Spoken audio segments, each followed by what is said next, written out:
Jadi saya mulai saja. Seperti yang saya dan teman-teman ketahui bersama ya, kita, hari ini dan untuk beberapa kali pertemuan selanjutnya sekitar 7 sampai 8 ya, pertemuan kita akan bertemu terkait dengan praktikum manajemen keuangan. Dulu itu ada praktikum manajemen keuangan 1 dan 2, kayaknya sekarang dijadikan 1 gitu ya. Nah, untuk pelaksanaan praktikumnya kita ada sekitar 7 kali pertemuan. Pertemuan pertama yakni hari ini, kita ada technical meeting, jadi penjelasan terkait dengan, gambaran umum pelaksanaan praktikumnya seperti apa. Kemudian di 6 kali pertemuan selanjutnya, itu adalah pelaksanaan inti dari praktikum. Teman-teman di antaranya ada melakukan pengerjaan dan juga melakukan penjelasan dan presentasi terkait dengan hal-hal yang sudah harus teman-teman kerjakan di dalam modul praktikum. Kemudian waktu per pertemuan sebetulnya 2 jam ya, kalau misalkan, waktunya di luar bulan Ramadan. Mungkin karena bulan Ramadan jadi waktunya dipersingkat menjadi 1,5 jam kalau nggak salah ya.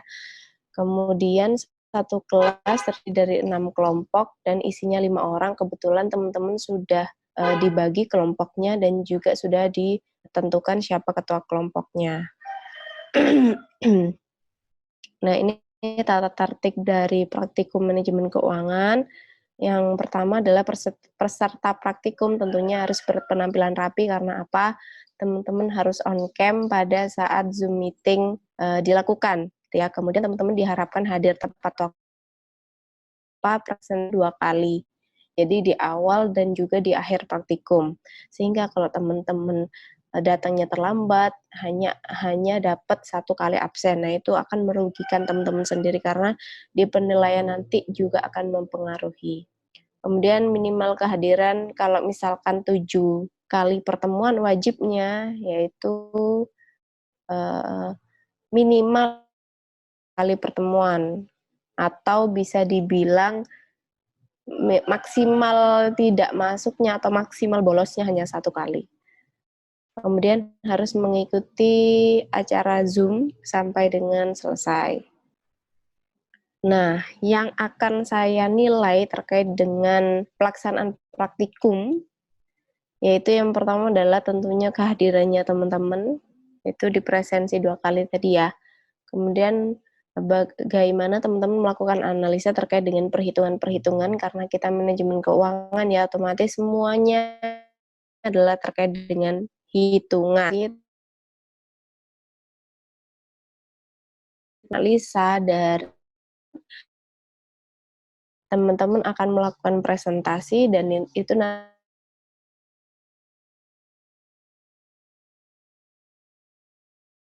hanya bertumpu pada 1 atau 2 orang. Karena apa? Ketika presentasi nanti akan kelihatan siapa yang paham terkait dengan apa yang dijelaskannya, siapa yang nggak paham. Kemudian ditanya jawab, nah ini juga akan mempengaruhi ya. Jadi dari presentasi nanti akan juga kelihatan, dari tanya jawab ini juga akan kelihatan.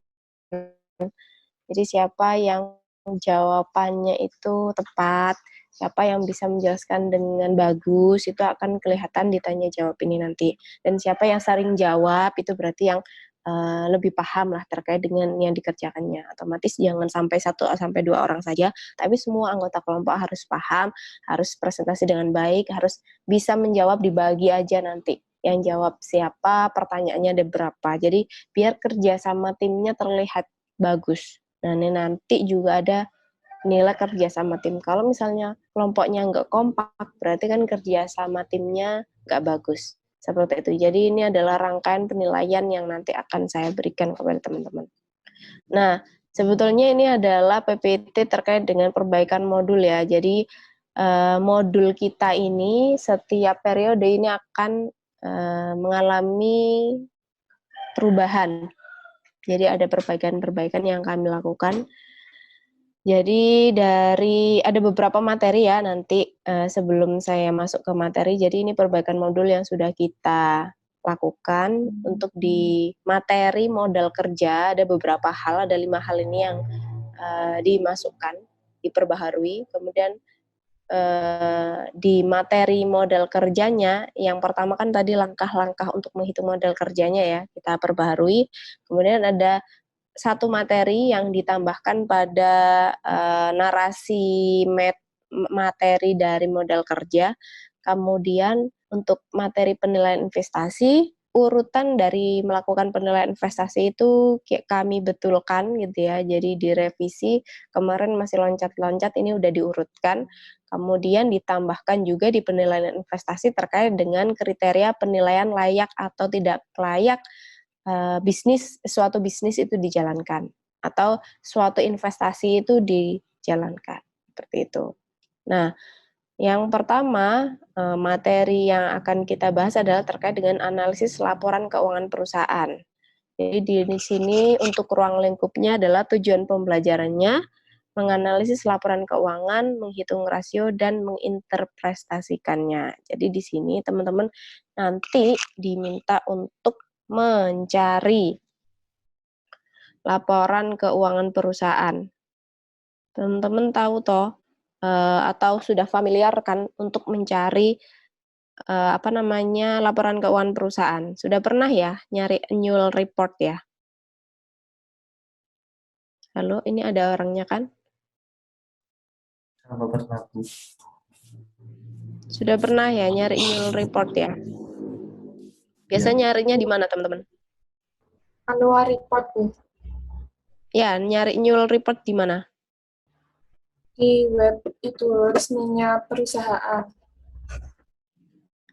Di web perusahaan, kemudian di media di website apalagi yang teman-teman bisa menemukan annual report.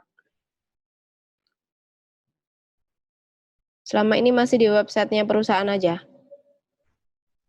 Iya. Jadi teman-teman juga bisa ngambil annual report yang biasanya malah lebih lengkap itu di websitenya BEI ya. Karena semua perusahaan yang sudah TBK itu harus dan wajib melaporkan laporan tahunannya si perusahaan. Jadi teman-teman supaya lebih gampang dan lebih lengkap informasinya, nanti ketika mengambil laporan keuangan perusahaan bisa di websitenya idx.go.id itu ya. Jadi websitenya BEI, Bursa Efek Indonesia. Nah, di sini di modul gitu ya, teman-teman sambil buka modul boleh. Di modul untuk pertemuan yang pertama, teman-teman ini nanti harus menentukan perusahaan apa sih nanti yang mau dianalisis laporan keuangannya. Apakah kita harus menentukan sekarang ya Mbak Dinda ya untuk perusahaannya? Untuk perusahaannya dari Ibu, ini kita mau sektornya mengikuti yang di modul, satu sektor atau boleh bebas, Bu? Biasanya di kelas lain gimana Mbak Dinda? Biasanya ada beberapa dosen kalau biasanya itu karena satu sektor itu dikit dan tingkat labanya tuh pengembalian dividennya biasanya nggak ada beberapa yang nggak ada, itu dibebas A sektor perkebunan, Ibu. Apa kita pakai sektor perkebunan saja terlebih dahulu? Untuk mengatasi hal-hal yang seperti itu tadi kali ya, kita bebas aja kali ya sektornya. Dibebaskan deh. Oh, iya. Ya, Bu. Tapi satu kelas itu boleh ya Mbak Dinda ya, beda sektor ya? Itu biasanya kebijakannya tergantung dosennya, Bu. Soalnya kan ini ya ada ngitung bandingin nggak sih ininya rasio pasarnya. Kalau rasio pasarnya harus satu sektor kan ya? Iya, nggih. Nah, ini gimana ya enaknya ya? Time series Dipakaikan satu sektor saja, Bu. yang banyak apa ya? Sektor perbankan apa ya? Ini kan ada 6 kelompok ya. Ada 6 sektor. Kalau mengikuti modul, kelas A dapat sektor perkebunan. Biasanya ada beberapa per beberapa perusahaan itu kita kan membutuhkan 10 tahun terakhir, Mm-mm. data 10 tahun terakhir. Ada beberapa perusahaan yang tidak sampai 10 tahun. Tapi berhubung perkebunan sudah saya carikan Ibu, Mm? udah ada 6 perusahaan yang insya Allah datanya 10 tahun terakhir sudah ada. Jadi kalau mau Berat. pakai perkebunan juga nggak apa-apa Ibu. Oh ya udah nggak apa-apa, berarti udah lengkap gitu ya untuk kebutuhan Untuk teman-teman data nanti ketika ngitung. nama perusahaannya sudah ada, nanti teman-teman tinggal mencari annual report-nya. Perusahaannya sudah Oh, saya siapkan Ibu. nyarinya di BEI kan Mbak Dinda ya, lebih lengkapnya ya? Enggak, tapi kadang-kadang BI sekarang Nggak nggak bisa lengkap. dibuka Ibu. Oh, oke. Jadi, Jadi oke, berarti gitu kita aja bisa Mbak Dinda perusahaan ya. juga. Enggak Ibu. Oke, berarti di sektor perkebunan aja ya. Iya, nggak apa-apa Ibu. Oke, makasih Mbak Dinda ya. Jadi, teman-teman sesuai yang sudah dijelaskan sama Mbak Dinda, teman-teman pasti juga sudah mendengarkan semua ya. Jadi, kita karena memang kebetulan kebagian kelas A, gitu ya, di modulnya untuk lihat itu memang kebagiannya sektor perkebunan. Nah, alhamdulillah Mbak Dinda ternyata sudah mencari perusahaan di sektor perkebunan dan sudah menemukan 6 perusahaan yang datanya lengkap dan bisa teman-teman gunakan untuk menganalisis sesuai dengan tugas-tugas yang ada di modul khususnya di kasus 1 ya, analisis laporan keuangan perusahaan. Jadi kalau teman-teman lihat coba semuanya melihat modulnya ya. Jadi di kasus 1 itu teman-teman diminta untuk menghitung terkait dengan rasio perusahaan. Jadi rasio itu ada banyak. Di sini yang diambil adalah 17 rasio keuangan. Rumusnya juga sudah diberikan di situ. Kemudian tolak ukurnya juga seperti apa gitu ya, kinerja perusahaan baik dikatakan baik kalau misalkan rasio lancarnya seperti apa, di sini tinggi dan seterusnya dari 17 rasio keuangan tersebut. Nah, teman-teman diminta ngitungnya di tabel itu yang pertama tuh. Di halaman 5 ya. Di situ nanti ketika teman-teman sudah mendapatkan laporan keuangan perusahaan seperti yang sudah dijelaskan Mbak Dinda tadi, butuhnya 10 tahun terakhir, jadi silakan teman-teman download 10.0 report berarti ya.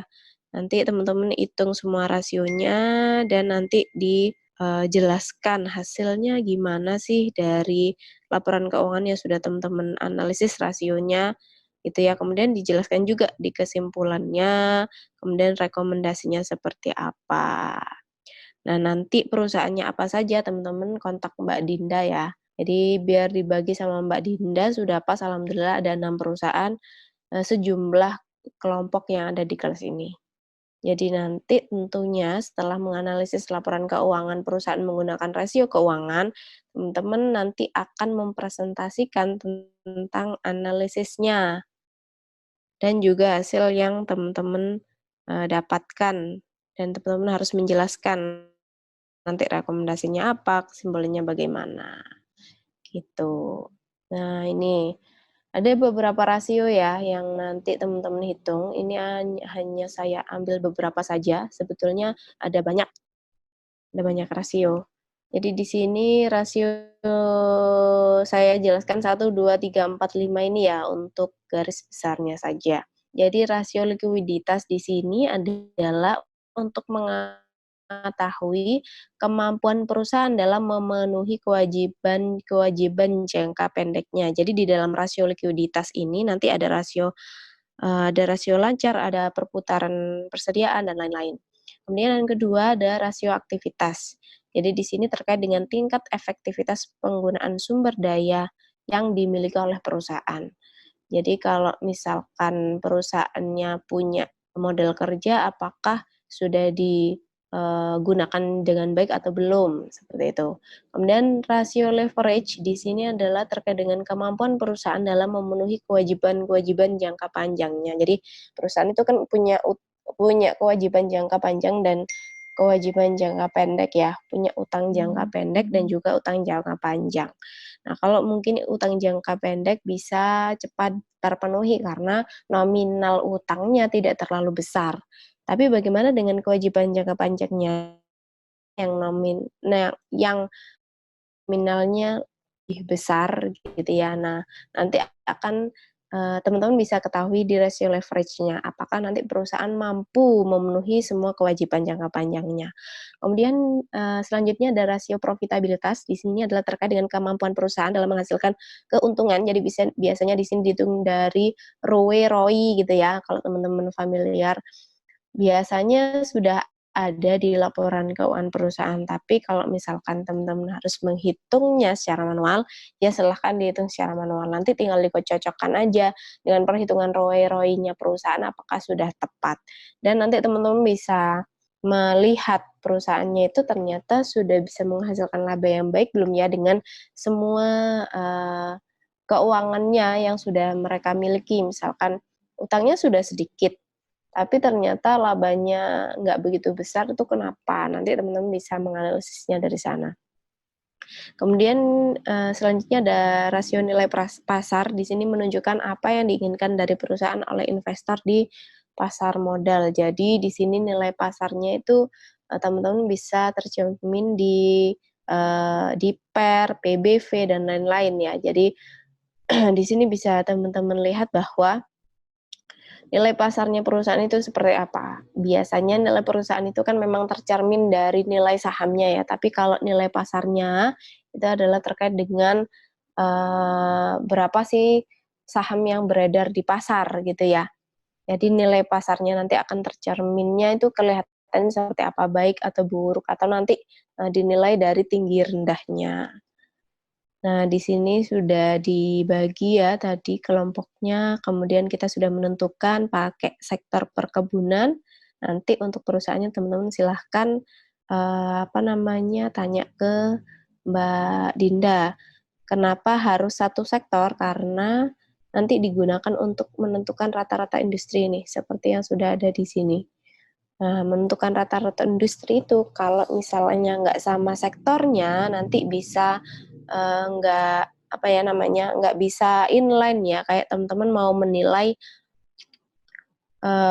kemampuan belajarnya anak semester 4 dan semester 3 itu nggak bisa, karena memang beda level sudah ya. Atau teman-teman mau menilai kinerjanya Shopee sama toko biasa itu kan nggak inline ya, sama-sama toko tapi kalau online dan offline kan beda beda beda jenis ya. Jadi kalau misalnya mau menilai marketplace ya Shopee, Lazada, Tokopedia harus sejenis, harus inline. Sama dengan penilaian perusahaan, kalau misalkan mau menilai rata-rata industrinya berarti harus satu industri atau satu sektor. Seperti itu peruntukannya. Nah, kemudian kita lanjut ke keputusan investasi.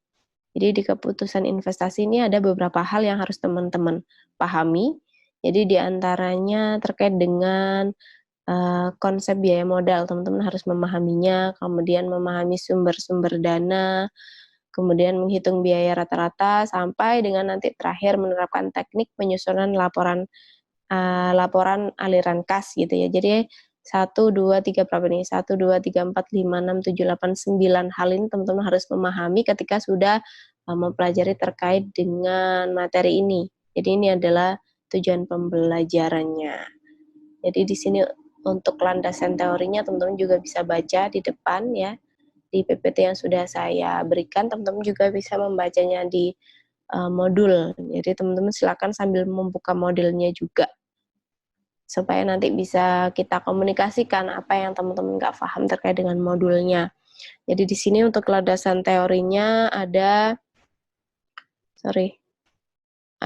biaya modal rata-rata tertimbang itu apa, biaya utang itu apa, biaya saham preferen itu apa, biaya emisi saham baru itu apa, sampai dengan terakhir terkait dengan investasi. Investasi itu apa sih? Investasi itu apa? Ada yang tahu investasi itu apa? Semester 4 ini sudah menempuh TPAI belum ya? Baru. Baru ya. Jadi investasi itu apa?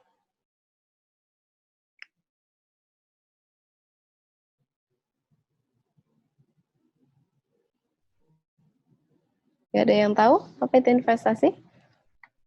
Ini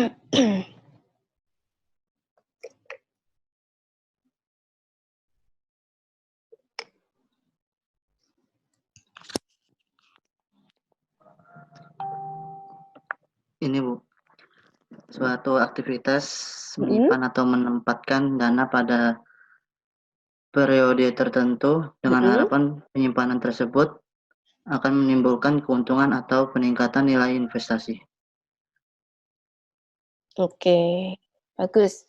Jadi singkatnya investasi itu adalah penanaman modal saat ini dengan harapan mendapatkan pengembalian yang lebih di masa yang akan datang. Jadi di sini terkait dengan waktunya otomatis bukan jangka pendek ya. Jadi kalau bisa investasi itu semakin panjang jangkanya itu semakin baik. Jadi di sini terkait dengan investasi yang kita bahas, investasi itu ada beberapa sudut pandang ya yang bisa teman-teman lihat. Jadi dan juga sudut pandang teman-teman sebagai individu.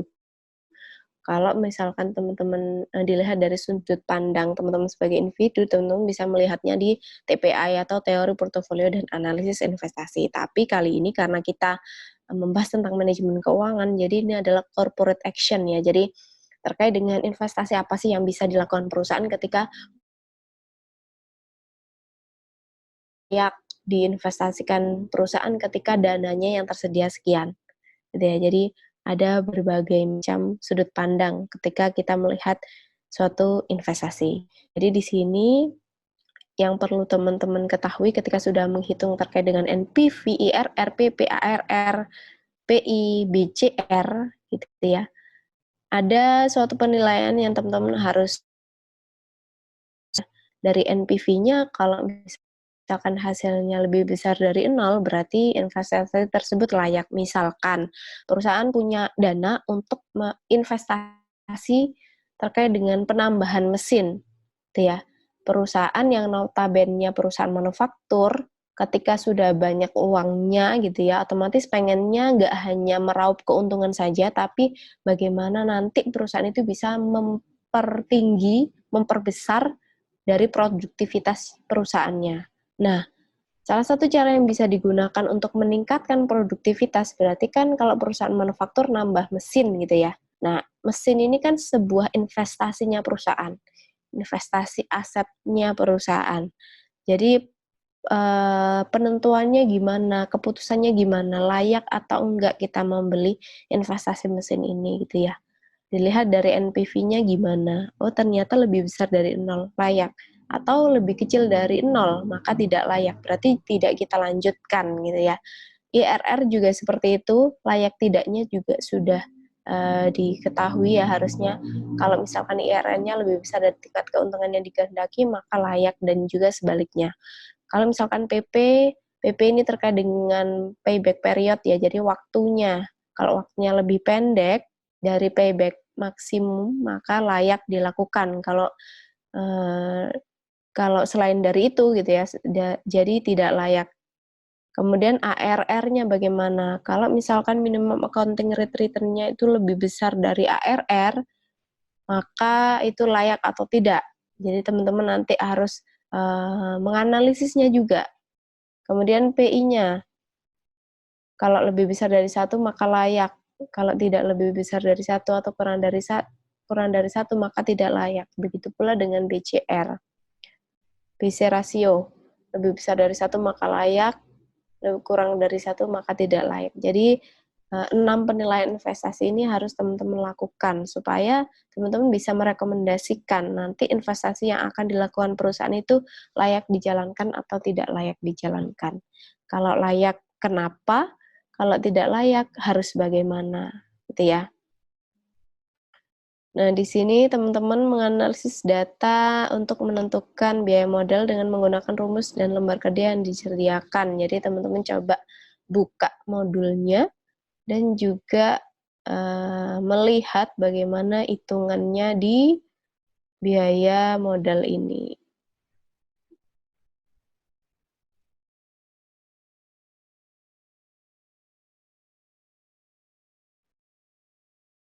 Di situ ada yang hitung IRR, ada PP, AR, RPI, BC rasio gitu ya.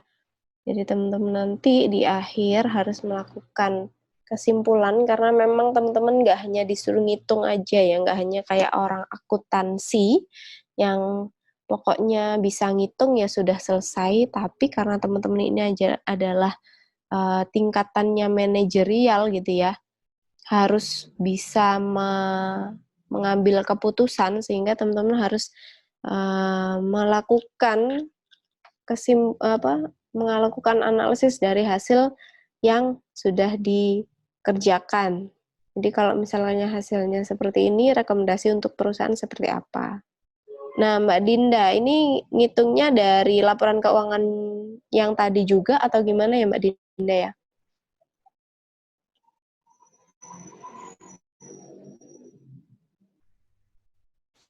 Mbak Dindanya ngilang. Oke, Bu. Ini ngitungnya pakai annual report yang tadi juga, langsung lanjutin atau gimana Mbak Dinda ya? Oke, iya Bu, pakai annual report yang itu. Cuman tahunnya udah ditentukan. Yang Kalau dipakai ini? Yang mana Ibu? Kalau ini juga pakai 10 tahun yang terakhir yang tadi ya? Iya. Oh, sama aja berarti ya. Jadi teman-teman nggak usah nyari sumber lain ya untuk ngitung ini ya. Oke, jadi teman-teman untuk laporan keuangan yang teman-teman bisa menggunakan kasus yang pertama. Oke, kita lanjut ya ke kasus yang selanjutnya. Jadi di sini materi selanjutnya ada analisis kebutuhan modal kerja. Jadi di sini tujuan pembelajarnya seperti yang teman mulai dari memahami konsep peramalan penjualan sampai dengan menghitung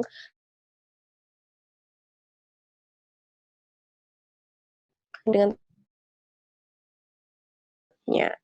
Jadi di sini teman-teman bisa menghitung terkait dengan perhitungan modal kerja itu bisa menggunakan beberapa metode ya. Jadi di sini ada tren linear, kuadratik, tren simple, eksponensial. Jadi di sini untuk metode tren itu ada tiga hal yang teman-teman bisa hitung ini. Jadi di sini langkahnya adalah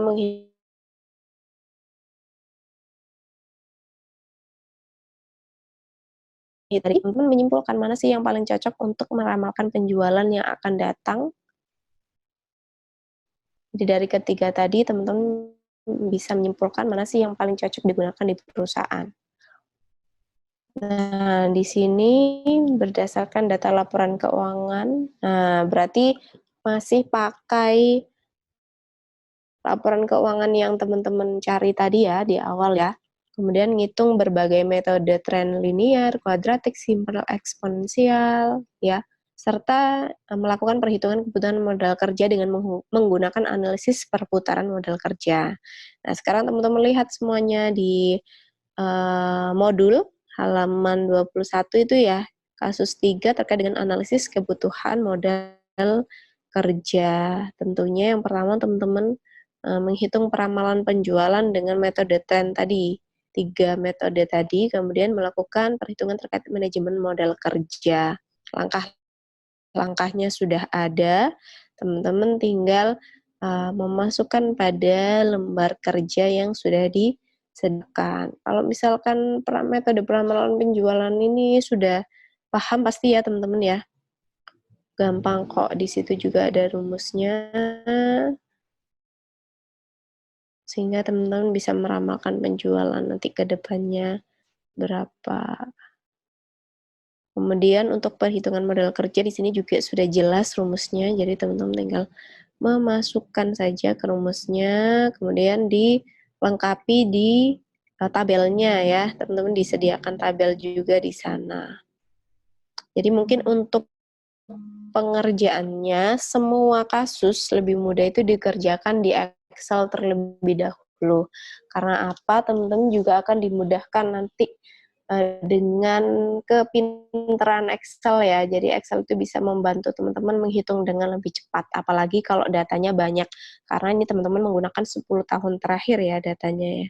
Nah, di situ juga di kasus 3 teman-teman melakukan kesimpulan dari hasil analisis data. Jadi memberikan kesimpulan dan juga rekomendasi terhadap dari yang sudah teman-teman hitung. Jadi bagaimana rekomendasinya teman-teman terhadap perusahaannya. Di sini adalah sektor perkebunan, jadi bagaimana masukan teman-teman kepada sektor perkebunan perhitung.